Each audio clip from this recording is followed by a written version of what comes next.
I'm using this tub is these Panthobeteus that are coming in are supposed to be 3.5 to 4 inches. I have a lot of empty enclosures, so I thought I would order some more tarantulas. Not just any tarantulas, but I really want to get into the Panthobeteus. I'm not going to tell you in this video what Panthobeteus they are. I'm just going to show you how I set up my enclosure. We have our rub, we have some substrate. Panthobeteus, like a lot of substrate, love to burrow. So that's why I'm using plenty of substrate. And the substrate I'm using today is Reptisoil. That's usually what I use for most of my tarantulas. I learned with the Reptisoil that if you pack it down fairly well, it percolates a lot better than leaving it real loose. When it's real loose, it likes to stay muddy on top. But if you press it down evenly, it doesn't do that, at least for me. I made this hide from a plant pot. I cut it in half and then I cut off the bottom. I've seen a lot of people use full pots, but I don't think that's too good, considering those pots can roll, and I really don't think it would be a good idea. I don't want a pot to roll over on my animal and crush it, just in case. So we put our hide in, we pushed it down quite a bit. Now we're building the mound from the back, and then we're going to even it out.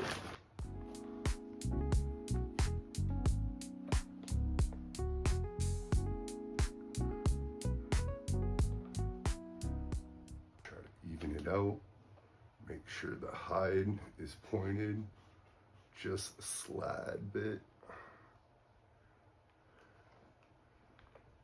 to encourage burrowing, because this species loves to burrow. I'm not saying what panthos I'm getting, but I did order some Panthobeteus from Fear Not. But I'm gonna leave it a surprise until the next video.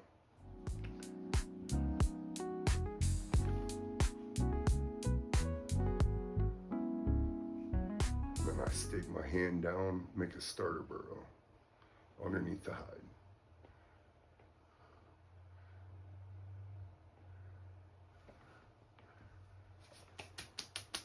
And of course, no matter what species it is, I always use a water bowl. This is just a plastic cap. I think it was to some kind of detergent or something like that. But no matter what, I always rinse out anything that I use very well with hot water. There's no soap residue or anything that can harm my spider or the animal. Because as y'all all know, I love my scorpions as well. And that's it. All right, and that's what it looks like all done.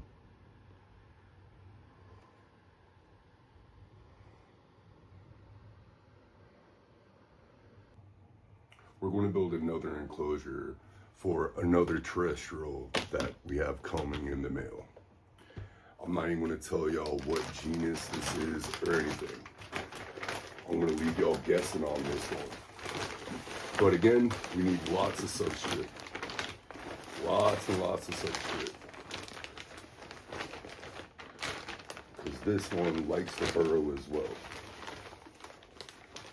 And it's a little bit more on the moisture dependent side as well. So, to be safe than sorry, we're going to make sure we have lots and lots of substrate for this one. Oh, I might add a little too much.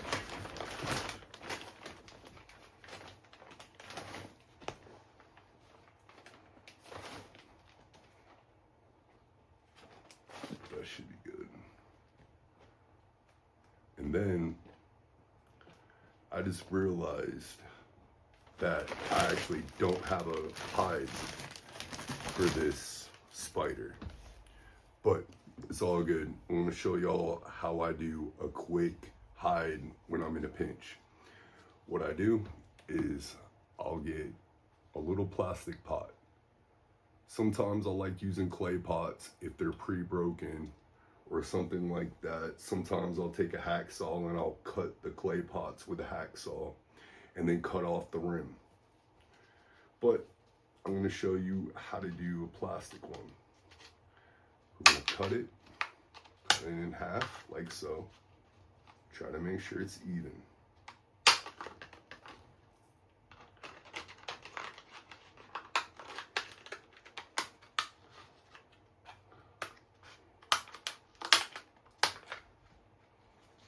And then, so we have 2 halves of our pot. But I don't like this rim. I like my animal to be able to go in its hide and burrow if it wants to. So what I do is I cut that little rim off. It just makes it cleaner, makes it look nicer, makes it easier for him to burrow, he or she. Like I said, these are unsexed. So, finished product would look like this. There's not usually too sharp of an end or anything.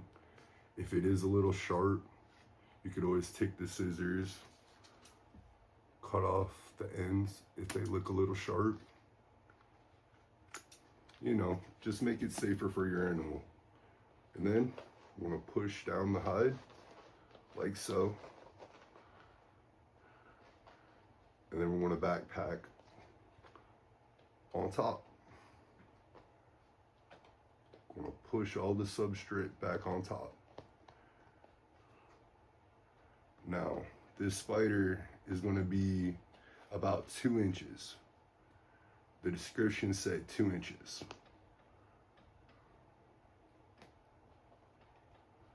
So, gotta make sure there's enough substrate so there's no fall damage, but yet there's not too much substrate for your animal to get lost.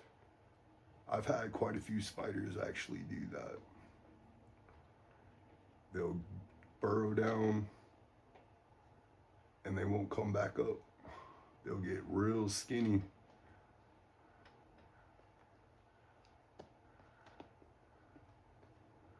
It's never a good thing when that happens.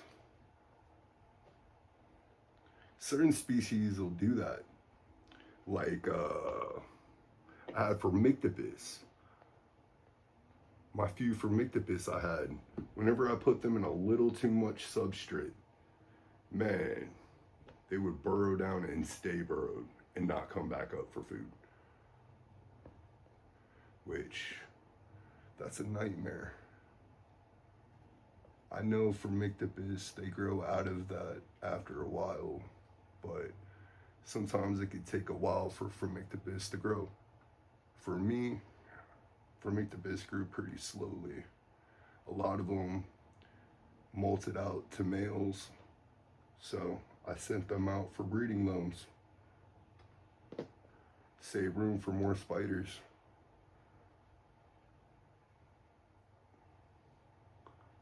So, that's all you do at that point. Smooth it out a little bit, push a little bit in the hide, make a starter burrow. Then, I'm gonna put in a water bowl. Just had that, oh, here we go. This is a used water bowl I used for another tarantula that outgrew it. But for something small, this will work perfect.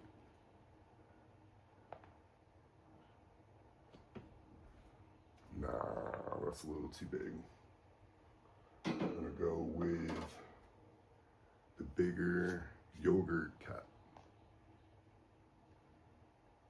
And to be safe and sorry, we're gonna add 2. I'd rather have 2 water bowls than 1 big water bowl. Sometimes. It just looks better and they have a few different options for places to drink. There we go. This is what it looks like finished. As you can see, there's definitely 3 inches or more. At the lowest point, it's 3, and up at the back, it gets to close to 4. This is the enclosure for the Singapore blue. We have plenty of cross ventilation all the way throughout. Top, middle. We even have a few holes in the bottom just in case I overdo the watering.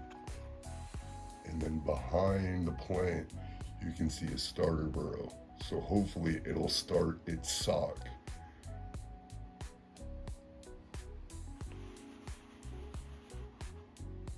And that's how I set up my enclosure for my Singapore blue that's coming. Alright y'all, I appreciate y'all watching how I set up a few of my enclosures. Y'all definitely have to figure out what's coming next. We have some really cool species and genuses that are coming in the collection. And in the next video, I'm going to show y'all what's new in the collection as well. So, y'all definitely have to watch the next video and figure out what the mystery spiders are. I appreciate y'all watching. Please like and subscribe. Thanks.